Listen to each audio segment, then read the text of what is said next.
tabletop. Hands are going to be right under your shoulders.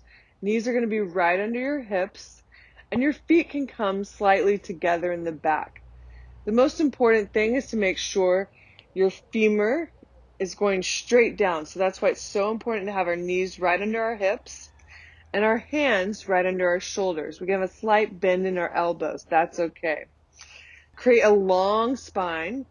So reaching top of your head to the opposite wall and even maybe tailbone to the opposite wall so that you feel a little elongation in your spine.